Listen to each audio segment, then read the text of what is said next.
에서 4장 11절부터 21절입니다. 오늘 낮 예배도 같은 본문이지만 다른 면으로 설교를 하겠습니다. 여러분, 사랑으로 오신 예수 그리스도께 오늘 나는 어떤 사랑을 드릴 수 있을까요? 여러분, 주님이 나를 사랑하셔서 이 땅에 오셨고 하나님도 이 땅에 우리를 사랑하셔서 예수 그리스도를 선물로 보내시고 이 놀라운 사랑을 성령님이 우리 안에서 오셔서 알게 하시고 깨닫게 하시고 감복하게 하시고 감동하게 하셔서 이것이 나를 위한 하나님의 사랑이라는 것을 알게 하셨습니다. 하나님은 보내시고 예수님은 보냄을 받으셨고 성령님은 보낸 내용을 알도록 하셨습니다. 이 세 삼위 하나님의 놀라우신 사랑하심이 오늘 말씀을 듣는 가운데 여러분 속에 충만하시기를 바랍니다. 사랑의 속성은 하나됨입니다. 하나됨. 분열되고 나누어지고 싸우고 반목하는 것은 하나님이 없다는 증거입니다. 그러나 서로가 하나가 되지 않을 것 같아도 서로를 용납하고 이해하며 하나가 되는 곳에는 언제든지 하나님이 함께 하시는 놀라운 역사가 그 안에 있게 되는 것입니다. 그러니까 하나됨, 하나가 되기까지 서로 주고 더 주려고 합니다.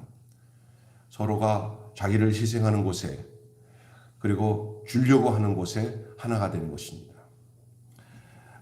이 막힘이 있어도 결국은 주려고 하는 것들은 막힘이 있어도 그 막힌 곳을 피해서 또 밑으로 흘러가고 낮은 곳으로 흘러가게 되어 있습니다. 그러면 뭐가 이루어져요? 강이 또랑물로 지나서 개울물 지나서 시냇물 지나서 강가로 흘러서 그것이 결국 바다로 흘러가는 것처럼 사랑도 낮은 곳에 임하게 되면 모든 것이 하나됨이 거기서 나오게 되는 줄 믿습니다. 대부분 높아지려고 하고 희생 안 하려고 하고 희생을 요구하는 곳에서는 하나됨이 없습니다. 하나님의 그 사랑을 경험하는 모든 곳에는 다 낮은 곳에서 그것이 이루어지는 줄로 믿습니다. 그리고 은혜는 위로 올라가질 않아요. 은혜는 내려와요. 사랑도 위에서 흘러서 내려와요.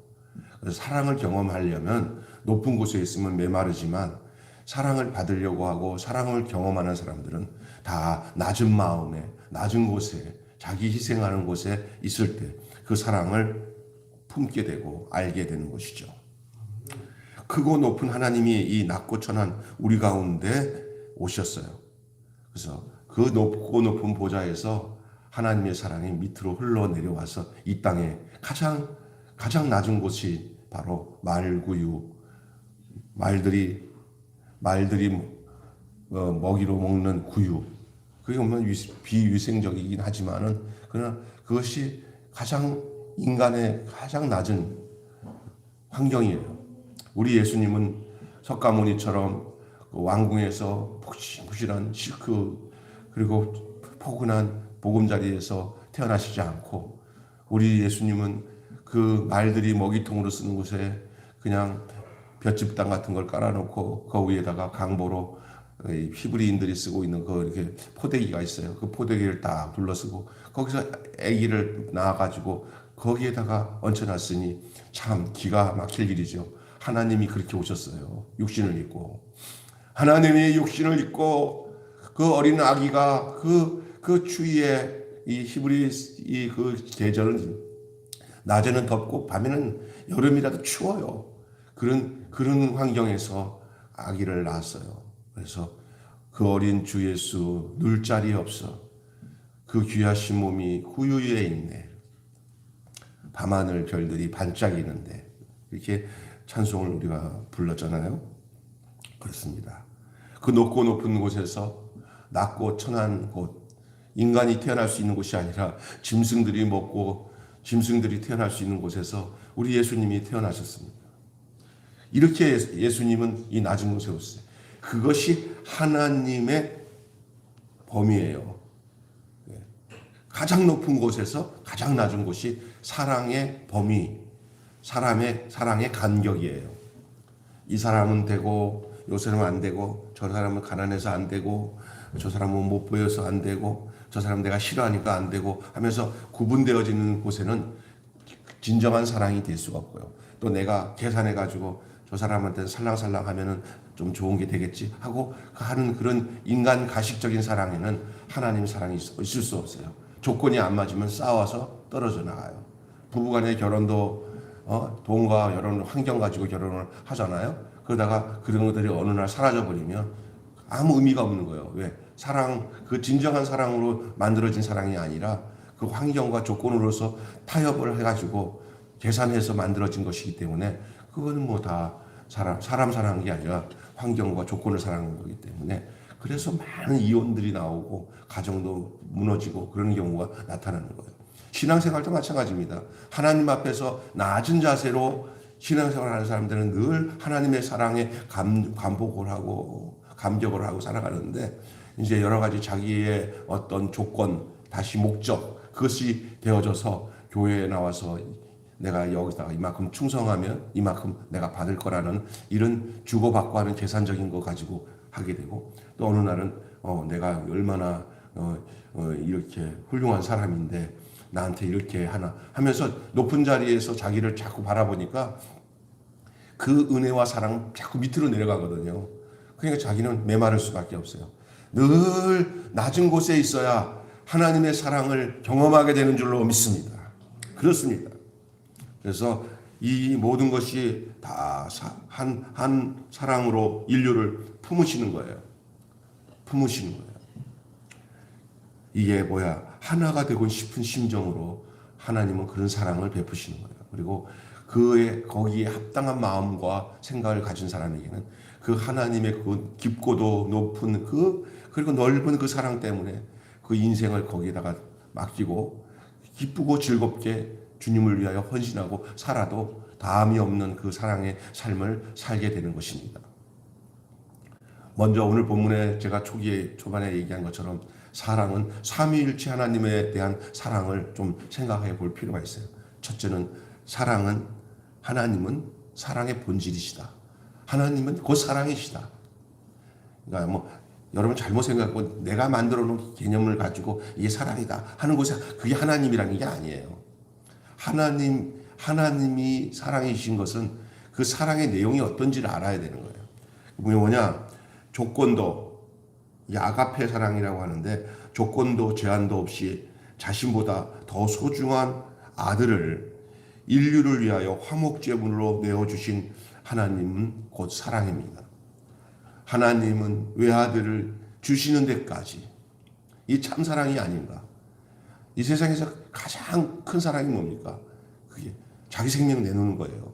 근데 하나님이 자기 생명을 내놓는 방법은 육신을 몸에 있고 자기 아들을 보내셔서 성자 하나님으로 이 땅에 성육신한 하나님으로 이 땅에 보내셔서 그냥 잘 살고 오거라 하는 게 아니야. 너 가서 죽고 오거라 그거든요. 너가 죽어야 된다. 그거를 아들이 알았어요. 하나님 앞에 내가 아버지 뜻을 쫓아 내가 가서 아버지가 가졌던 그 마음을 내가 내 몸에다가 실천해서 내가 인류를 위해서 죽고 화목제물이 되어서 속죄제물이 되어서 대속물이 되어서 그래서 이 인류들이 구원을 얻을 수 있는 생명의 길, 사랑의 길을 만들어 놓고 오겠습니다 하고 그것을 실천하기 위해서 이 아들을 보내신 게 하나님이에요. 아들을 주신 하나님. 하나님이 세상을 이처럼 사랑하사 독생자를 주셨으니 이는 저를 믿는 자마다 멸망치 않고 영생을 얻게 하려 하심이라. 자기보다도 소중한 아들. 그건 부모들이 가지고 있는 마음이에요. 저 역시도 그래요. 늙어지면서 여기 장로님도 계시지만 그 자녀들에 대한 그 애틋함은 그거는 자녀들이 어른이 돼서 부모가 돼봐야 알아. 저는 뭘 잘 몰랐다가 이제 손주까지 나오고 야 자식들이 커보면서 이렇게 보면서 아 우리 아버지가 이런 생각 하셨겠구나. 어떤 모르고 아버지에 대해서 원망만 했지만 알고 보니까 그 아버지의 사랑이 이런 거구나라는 것을 알게 되는 것처럼 하나님의 사랑은 예수님을 내어주실 때 그 사랑이 얼마나 놀랍겠어요. 그래서 여러분 왜 아브라함을 믿음의 조상이라고 하는지 저는 창세기 보면은요 하나님이 아브라함을 시험하여서 자기 독자 이삭을 모리아산에 갖다 바치라고 그랬잖아요. 그죠? 모리아 산에. 그 모리아 산에다가 데리고 올라가는데 아들이 그냥 꾸벅꾸벅 그냥 아버지가 하자는 데 따라가요. 야, 이삭도 이게 진짜 아버지한테 순종하는 아들이었고, 아브라함도 진짜 하나님이 뭐 이 자식을 번제로 바치라고 그러는데 그 아내한테 얘기도 안 해요. 아내가 팔짝 뛰면서 난리 칠 거 아니에요. 그러니까 야 올라가자고 산에 등산하듯이 그 번제에 쓸 나무를 다 포개가지고 아들이 이제 12살 정도 넘었으니까 아들이 할아버지 같은 아버지보다는 메고 자기는 편하니까 그냥 순종하고 따라가요. 아버지 번제 바칠 나무나 다 있는데 왜 그 번제 무줄 뭐 양은 없습니까? 라고 물어보니까 주님이 다 준비했느니라. 자기가 양인 줄 모르고 이 이삭은 그 아브라함을 따라 모리아산 꼭대기에 이제 번제 드릴 장소까지 왔어요. 오는 듯이 아버지가 그냥 그를 묶어가지고 네가 어린 양이다. 하나님 너를 바쳐야 된다. 이렇게 되니까 그게 막 발악을 할 텐데 그래요 하고 그냥 고요히 그냥 묶여서 죽을 생각하고 있는 이삭이 누군지 아세요? 바로 갈라디아서 보면 그 이삭이 누구를 예표하고 있는지 아세요? 그게 바로 우리를 위해서 죽으실 예수님입니다. 그죠? 아브라함이 이삭을 이제 내리쳐가지고 칼로 내리쳐서 죽이려고 하는 순간 아브라함아 네가 나를 경외하는 줄 내가 알았다. 너 제발 내가 죽겠다. 네가 네 아들 죽일 때 내가 죽겠다. 하나님이 그 얘기예요. 그리고 딱 멈췄어요. 그랬더니 저쪽 숲풀 쪽에 하고 뭐가 잡혔어요. 하고 양이 딱 걸려 있어. 아이고 저게 이삭이구나 하고는 이삭을 풀어가지고 그거를 그 양을 잡아갖고 이삭을 대신하여서 양을 바쳤잖아요. 여호와 일에 하나님이 준비하신 거죠. 저는 이 본문에서 뭘 보냐면요. 정말 아브라함이 하나님을 사랑하고 그 이삭을 바치는 그 과정을 하나님은 어떻게 보셨냐면요.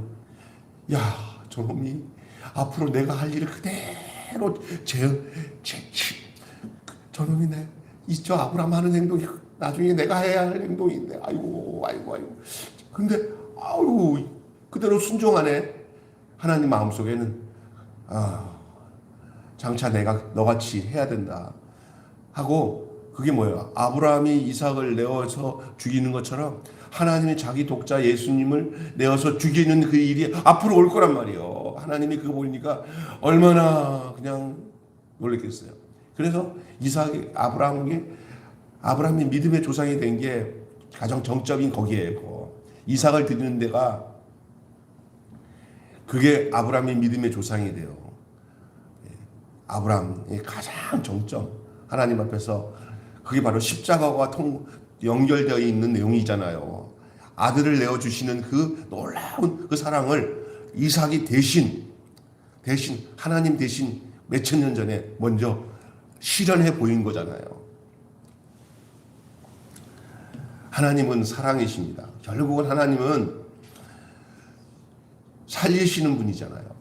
인간을 창조해놓고 죄에 물들어서 다 지옥 갈 것 같은 죽을 수밖에 없는 인간들을 하나님은 인간을 살리기 위해서 어떻게 할까 하고 그렇게 하나님은 경륜을 가지고 계획을 가지고 계셨을 때 그 당신의 분신인 바로 당신 자신의 그 아들인 그 예수 그리스도를 이 땅에 보내셔서 우리를 위해서 당신의 사랑을 증명하셨어요.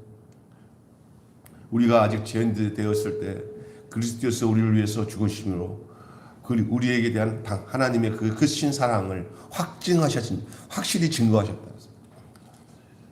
하나님 나 사랑한 거 내가 어떻게 증명해서 알려주세요. 그러면 하나님은 딱 할 말 없습니다. 나 예수 보냈다. 나 내 아들 보내서 니들 죄를 위해서 십자가에서 죽게 했다. 이것이 하나님의 가장 큰 확실한 사랑의 증거인 줄로 믿습니다.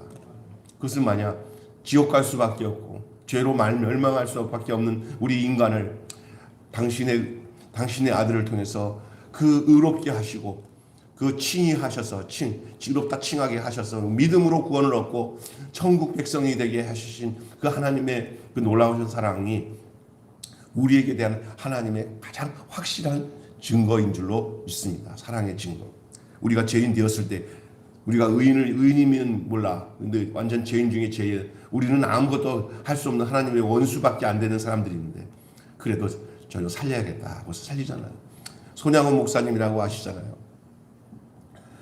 그 여수 순천 반란 사건 때 그 여수 순천은 요즘에 반란 사건이라고 하면 큰일 나도 여수 순천 사건 때 그때 미국으로 유학 준비던 아들 학교 다니던 그 애들 중에서 같은 학교 다니는 애 중에서 다시 말해서 그때 이제 사상적으로 다른 애들이 있었어요. 이제 알고는 그 공산주의 사상은 젖었다. 그래서 막 반란을 일으키고 막 한참 어려웠을 그때 그 누구라고 하죠? 그 양반이 예수를 아들을 죽였어요. 그 죽여가지고 이 손양원 목사님이 뭐라고 하냐면 얼마나 상심했어요. 우리 세상 같았으면 죽인 그 놈을 자기 아들을 죽인 아들 친구 두 아들 다 죽였어요. 그 두 아들 죽인 그 놈을 그 용서가 되겠습니까? 진짜 그 금지옥역 같은 그 아들들인데 그리고 미국으로 유학을 갈 준비를 다 하고 이렇게 잘 키운 아들들인데 그런데 손 목사님 마음엔 하나님 앞에 이렇게 기도합니다. 내 아들 미국으로 안 가고 천국으로 유학시켜서 감사합니다. 그리고 난 뒤에 그 아들을 죽인 그 친구를 양자를 삼아 가지고 목사를 만들었습니다. 그것이 사랑의 원자탄이라고 하는 그런 영화로도 나오고 우리 기독교 역사에 계속 이 사랑에 대한 얘기 나온 손양원 목사가 자기 아들을 죽인 아들을 자기 양자로 삼아서 그 자기 아들을 죽인 그 양자가 우리가 양자의 영을 받아서 양자가 된 거예요. 그리고 그 죽어서 미국에 유학 안 가고 죽어서 천국 먼저 가는 아들은 바로 누구예요? 그 아들들이 양자된 아들이 죽였기 때문에 양자가 됐잖아요. 그러니 대신 죽은 거죠. 대신 우리의 자녀 삼으시고. 이게 사랑의 원자탄이에요. 근데 이게 사람의 힘으로 가능한가요? 손양원 목사님 안에 있는 하나님의 사랑, 손양원 목사님 안에 있는 예수님의 그 사랑이 손양원 목사 안에 성령으로 인해서 분명해졌기 때문에 그것이 정리가 되고 그렇게 행동으로 옮기고 할 수 있었던 거예요. 사람으로는 절대 할 수 없는 일입니다. 끝까지 요즘에 보세요. 거기 어디야? 이태원인가 어딘가 거기 가서 압사당한 사람들 그것을 할로윈데이 같은 거에 해서 막 광란에 집회에 참석한 거예요.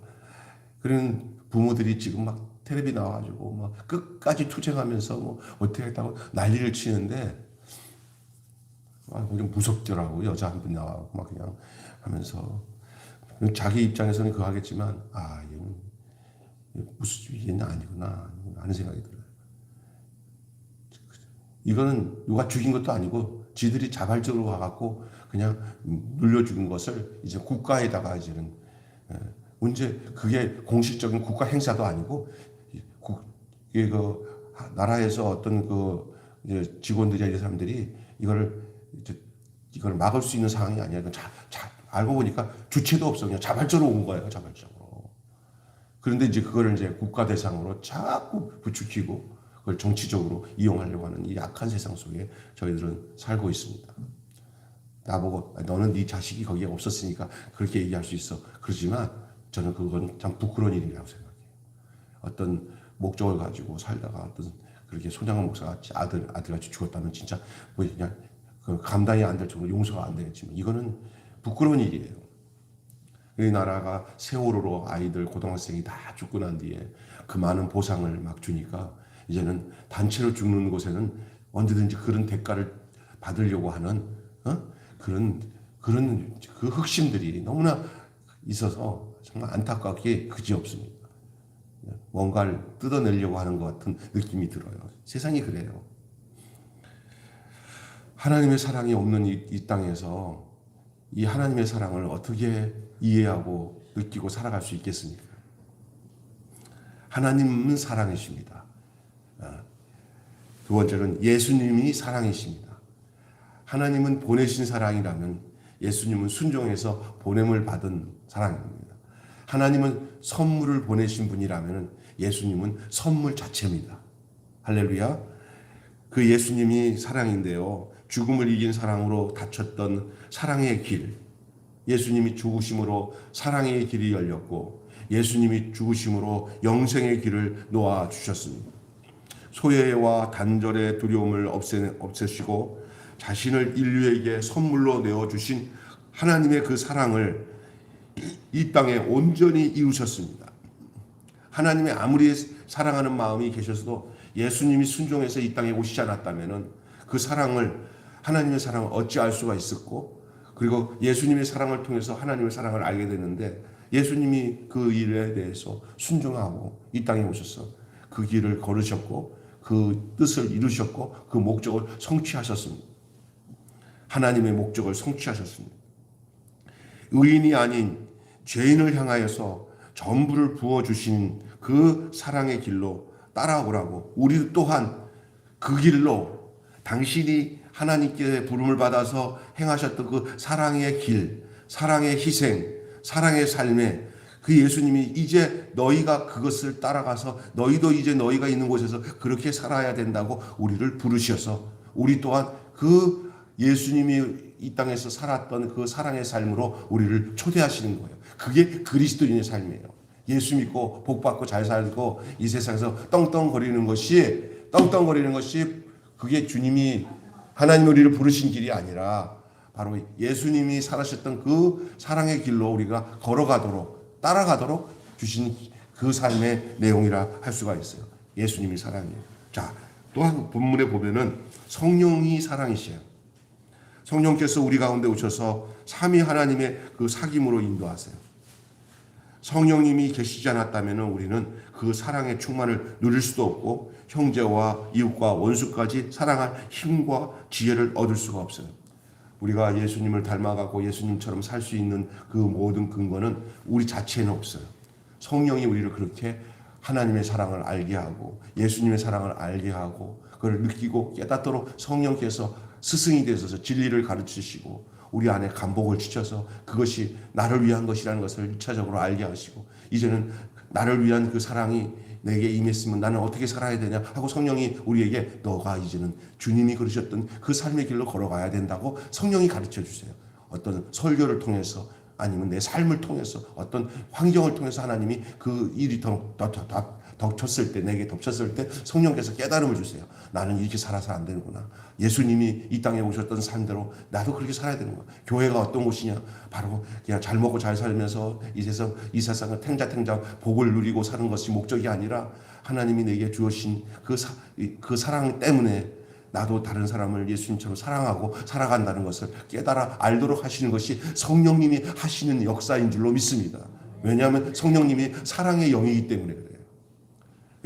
이 삼위 하나님의 사귐, 하나님과 예수님과 이 성령님은 하나이면서도 그 사역의 내용에서는 서로 교제하고 사귀면서 그 정점으로 누구에게 그걸 사랑의 하나님, 사랑의 예수님, 사랑의 성령님이 어디다가 목적을 두냐면 사랑의 사람인 우리에게 목적을 두셔서 행사하고 역사하는 거예요.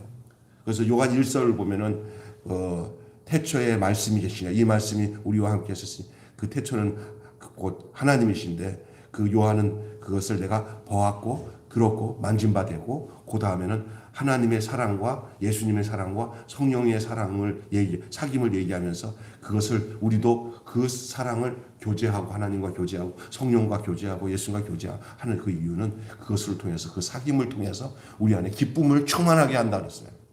이 세상에서 가장 큰 기쁨은 뭐냐면요. 내 욕심대로 사는 사람이 가장 기쁜 것 같은데 절대 아닙니다. 그건 착각입니다. 찰나적인 겁니다. 진짜 기쁨은 뭐냐? 내가 남을 위해서 희생함으로 인해서 다른 영혼이 나 때문에 살아나고 나 때문에 다른 사람이 행복해지고 그래서 그 노래 중에서 그 행복한 사람, 행복을 주는 사람이라는 노래가 있어요. 멀지라도 뭐 하면 그 김호중이 요즘 자주 부르는데 뭐냐면 행복을 주는 사람. 그것이 바로 우리예요. 예수 믿는 사람들은 이기주의가 아니라 이타주의예요. 이게 왜 그러냐? 하나님이 자기 자신을 생각 안 하시고 죽을 수밖에 없는 이 인간을 사랑하셔서 예수님을 보내셨고 또 성령님을 보내셔서 이 모든 사실을 우리로 알도록 하셔서 우리 또한 그 하나님의 목적대로 살도록 하나님이 우리를 사랑의 사람으로 만들어 놓는데, 사랑의 사람이, 희생의 사람이 바로 예수 믿는 사람이에요. 예수 믿는 사람은, 예수 믿었다는 증거는 뭐냐? 이기적인 삶이 사라지고 이제는 이타주의로 살고 내가 손해보고 남을 돕고 남을 헌신하는 것이 기쁨으로 알고 살지, 나누는 것이 기쁘고 희생하는 게 기쁘지, 남에게 희생을 요구하고 남이 나한테 안 잘하면 막 덤비면서 싸울 것 같고 이런 사람들은 절대 하나님 없는 사람이에요. 하나님이 계시다는 그 증거는 뭐냐? 다른 사람을 위해서 내가 기쁘게 희생하고 그게 즐거움이고 그것이 기쁨이 되는 거예요. 예수님이 이 땅에 오신 것은 그냥 예수 자산 기쁘다 구주 줬네 요걸로 끝나면 안 돼요. 왜 오셨냐? 나로 하여금 예수님이 살으셨던 삶을 그대로 살도록 하시기 위해서 예수님이 종자씨로 온 줄로 믿습니다. 그 예수님의 종자씨가 바로 우리가 또 다른 종자씨로 또 만들어지는 거예요. 할렐루야. 사랑하는 삶.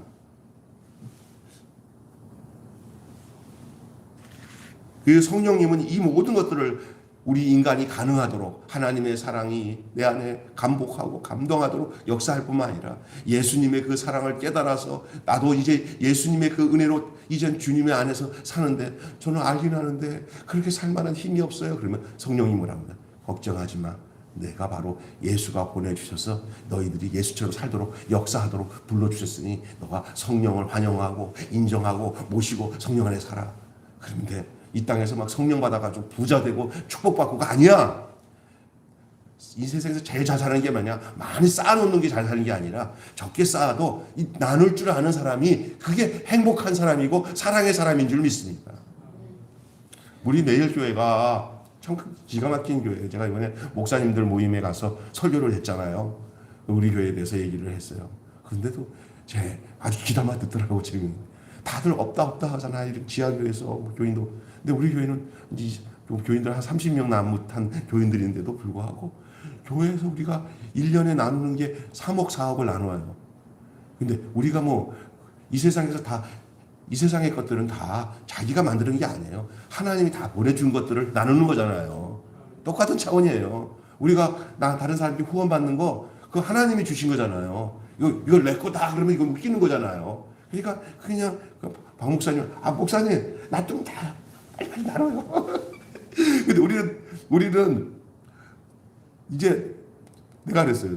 나는 형 거도 내 거, 내 거도 내 거, 동생 거도 내 거, 엄마 거도 내 거, 다 내 거, 놀고 싶으로 살았는데 이거를 하나님이 억지로 이렇게 하다 보니까 뭐냐면요. 무슨 생각이 나면 이 나누는 게 중독이 된 거예요. 중독이. 그러니까 이제는 어떤 생각이 드냐면 내 안에 뭐가 있어서 내가 챙겨놓을 필요가 없는 게 뭐냐면 또 주실 건데 할렐루야. 걱정 안 하고 사는 거예요. 나누는 거예요. 그래서 행복은 나누는 거예요. 나누는 게 딱 끊어지면 그때부터 사회 바다가 썩어가지고 그 물고기도 없이 다 짠물로 다 죽잖아요. 그런데 요단강은 어떤지 아세요? 위에서 내려오고 아래서 사이로 흘러내버려요. 거기는 막 고기가 왕성해요. 이게 인생은 돈을 벌기 위해서 사는 것도 아니고 세상의 것을 얻기 위해서 사는 게 아니라 오긴 올 때 잘 내보내는 게 잘 사는 거예요. 몸이 건강한 건 어디 제일 건강한지 아세요? 잘 먹기도 하지만 잘하는 거예요. 그래서 속이 시원하게 나가잖아요. 그러면 속이 편하면 그 인상이 편한 거예요. 이 배설처럼 이 세상의 것들을 다 내보낼 때 모두를 살리게 하는 역사가 있게 되는 거예요. 사랑은 뭐냐? 이런 대사 관계가 먹고 나가는 관계가 아주 정상적인 게 그게 바로 사랑의 삶의 결과인 줄로 믿습니다. 사랑하지 않는 사람들은 자기밖에 몰라. 얼마나 악한지 몰라. 그래서 욕심이 끝이 없어요. 쌓아놓는 게 끝이 없어요. 교회 돈 많은 거 자랑하고 통장에 돈 많아가지고 우리는 좋다. 이런 게 또 문제가 생겨요. 그냥 이 땅에 가져갈 거 하나도 없으니까 사는 날 동안에 내 건강도 다른 사람의 아픔을 위해서 써야 되고, 예? 내 안에 있는 모든 세상에서 필요한 모든 것들이 나만 필요한 게 아니라 저 없어서 힘들어하는 사람이 있다면 나눠서 그 사람들에게 베푸는 일들은 기독교인들이 해야 할 일이고, 예수 만나 그 사랑을 느낀 사람들은 당연히 그런 삶이 살아가게 되는 것이 당연해요. 그게 시금석이에요. 아, 이게 진짜냐 가짜냐 그거 보면은 그 사람이 어떻게 사느냐. 믿음이 좋다고 그냥 주일날 교회 와서 막 기도도 잘하고 그러는데, 주변에 보니까 자기가 큰 회사를 하는데 그 밑에 있는 종업원들이 얼마나, 아이고 우리 사장 욕심이 끝이 없어. 집에 가니까 의리의리. 근데 어느 게 장로래. 아, 그냥 그 교회는 어떤 교회인가 모르겠어. 막 다들 그러면은 끝난 거예요. 끝난 거예요. 그렇다고 뭐 그냥 돈 많이 번 사람이 뭐 쓸 것도 안 쓰고 그냥 어렵게 살라는 얘기가 아니에요. 그러나 보편적으로 이렇게 부자로서 막 누리고 사는 것들이 그게 복이 아니야. 나눌 때 오는 행복을 알아야 돼. 제가 아는 그 옛날에 밑창 그 유리를 만드는 그 김재구 사장이라고, 지금도 저희 관계가 돼서 만나는 사람인데, 자기는 연립주택 한 30평짜리에 딱 살아. 근데 그 전무, 상무 이런 사람들, 예수 안 믿는 사람들은 뭐 얼마나 잘 사는지 몰라. 돈이 없어서, 돈이 없는 게 아니라 돈을 전부 다 선조비로 다 쓰는 거야, 주죠.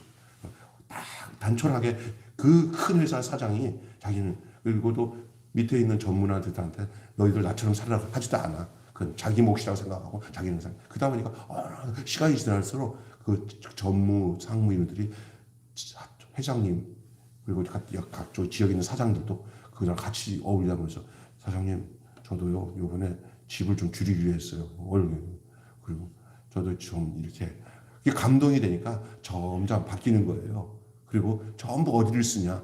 자, 소외된 사람들, 어려운 사람들에게 베풀고, 특별히 저 외국에 선교지에 나가 있는 선교사들을 위해서 계속 쓰는 거예요. 그리고 자기가 일단은 하나님 앞에서 깨끗하게 회장이 사니까 월급도 이 밑에 있는 사장들이나 전무 이사들보다 그렇게 많이 받지도 않아. 비슷하게 받아. 얼마나 좀 밑에 사람들 잘해. 내가 회장이니까 다 글로 모아가지고 내가 최고로 계산이 안 나올 정도로 사는 사람들 있잖아. 그렇지 않아. 깨끗하게 사. 그러니까 IMF 막 터져 쓰고 다 기업체 망할 때 그 회사는 자기들이 받은 사랑을 알기 때문에 그 회사 직원들 전체가 임금을 동결하고 한 1년간 자기들이 모아놨던 돈들을 있잖아. 다 퍼대면서 그 회장을 도와서 그 회사가, 그 회사는 안 망했어요. 도리어 그 사원들이나 모든 직원들이 나중에 회사 잘 되면 다시 회장님이 갚아줄 걸 믿고는 다 이게 직접 월급도, 회장님 그냥 조금만 주세요. 우리 한번 버텨볼게요. 그리고 또 하나는 이거 이자 없이 저희들이 회사에다가 돈 좀 꺼드릴게요. 직원들부터 전부 그냥 통장 다 털어가지고 회사에다 다 넣고. 그래서 회사가 살아. 이게 뭐냐? 사랑이에요, 사랑. 이런 데서 사랑이 나타나는 거예요. 교인들을 대할 때 성도들, 돈 많은 사람들에 대해서 이 사람은 돈 많이 내니까, 헌금 많이 내니까 내가 잘해줘야지, 이런 생각하면 안 돼요. 그 사람들은 똑같이 그게 쉽지 않아도 해야 돼요. 도리어 없고 형편이 불쌍한 사람들이 교회에 왔을 때 더 기뻐하고 더 행복해하고, 세상에서 망해서 왔을 때 하나님이 더 기뻐하신다는 마음을 갖고 받아들이는 곳에 있을 때, 돈 많은 사람도, 속물 같은 사람들은, 돈 많아도 속물 같은 사람들은 그런 거 별로 안 좋아할지 모르지만 속이 꽉 차고 돈 많은 사람들은 그런 모습 보면, 야, 내가 교회 제대로 왔다, 이렇게 생각을 할 거예요. 믿습니까? 제가 개동교회에 있을 때 그 장권사님이라고, 아마 그 교회에서 최고 부자야. 그런데 한번 갔더니 교회를 좀 옮기려고 막 그러시더라고요. 그래서 왜 그러니까, 그 동네에서 내가 부자니까 막 그냥 온 교인들이 자기를 대하는 게 너무나도 부담스럽게 대하더래. 근데 그 옆에 연예인 교회 친구들이 있는데 다 자기 정도 살잖아. 가니까. 그랬더니 그냥 있는데 없는데 이렇게 편하게 대하니까 그게 편하다는 거야. 그래서 제가 그때 누구한테, 거기 여자 전사님이나 누구한테 그 장권사님에 대해서 그냥 편하게 대해주세요. 그분이 자꾸 이렇게 돈 많다고 이렇게 잘하게 하니까 그 사람이 옛날엔 좋아했는데 신앙이 제대로 들어가니까 그게 불편하다는 걸 아는 거예요. 신앙이 없을 때는 자기 알아주면 좋아하잖아요. 내가 부자다. 근데 이제 신앙이 들어가니까 그게 불편한 거예요.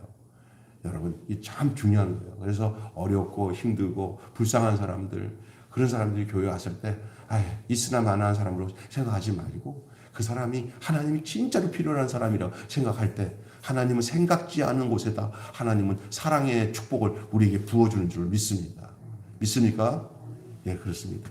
오늘 하나님의 사랑, 예수님의 사랑, 그 다음에 성령의 사랑이 바로 성탄절에 오실 예수 그리스도를 통해서 또 우리에게 나타날 하나님의 사랑의 축복의 내용이라는 사실을 여러분에게 말씀드렸습니다. 성탄절입니다. 삼위 하나님의 더할 수 없는 사랑이 우리 가운데 내려오셨습니다.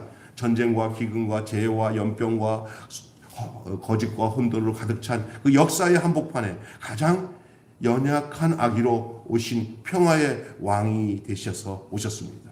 사랑으로 이루신 그 평화의 나라, 샬롬의 나라를 바라보며 엎드려 경배하는 것이 바로 성탄절인 오늘입니다.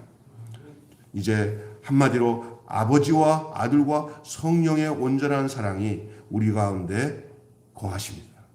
아버지와 아들과 성령의 온전한 사랑이 누구 안에 거한다고요? 우리 안에. 그래서 성부의 사랑, 성자의 사랑, 성령의 사랑이 누구 안에 거하냐? 우리 안에 거하는 거예요. 그것이 바로 임마누엘, 하나님이 우리와 함께 하신다는 그 말입니다. 아들을 낳으니 그 이름을 예수라 하라. 이는 저희 백성의 죄에서 구원할 자이시니라 하고, 처녀가 아들을 낳아 잉태하리니 그 이름을 임마누엘이 아니라 그게 바로 하나님이 우리와 함께 하신 거예요. 그런데 그 하나님은 어떤 하나님이냐? 사랑의 하나님입니다. 하나님이 계신 곳에 사랑으로 나타납니다. 그래서 하나님 나와 함께 하신다는 걸 뭘로 느끼냐? 사랑으로 느끼는 겁니다. 하나님 나를 사랑하고, 예수님이 나를 사랑하고, 성령님이 나를 사랑하고, 또 내가 하나님을 사랑하고, 내가 예수님을 사랑하고, 내가 성령님을 사랑하고, 더 나아가 이제는 나와 같이 죄 가운데에서 허덕이고 죽을 수밖에 없는 그 사람들에게 이제는 내가 그들에게 손과 발이 되고 그들의 필요를 하나님의 사랑으로, 성령의 사랑으로, 예수의 사랑으로 베푸는 것이 바로 우리의 몫이구나, 이게 우리의 기쁨이구나, 우리의 행복이구나 하고 살아가는 것이 예수님이 오신 목적입니다. 기도하겠습니다. 하나님 아버지, 감사합니다. 오늘 성탄절 맞이하여서 하나님은 사랑이시다라는 요한 1서의 말씀을 통해서 은혜 나누게 해주셔서 감사합니다. 오늘 2부 예배는 또 세례식과 또 학습식과 또 입교식이 있습니다. 그 모두가 정말 사모하는 마음으로 하나님이 정말 귀하게 여기는 사람들입니다. 하나님이 이들이 이 예식에 경건하게 참여하는 가운데 함께 그것을 함께 목도하고 참석하는 모든 성도들도 큰 은혜가 있는 복된 시간이 되게 하여 주시옵소서. 예수님이 이 땅에서 태어난 것처럼 저들 속에서 이제 저들의 영혼이 영생하고 생명으로 태어나는 역사도 있게 하여 주시옵소서. 우리 주 예수님의 이름으로 기도하옵나이다. 아멘. 찬송가 125장 부르시고 125장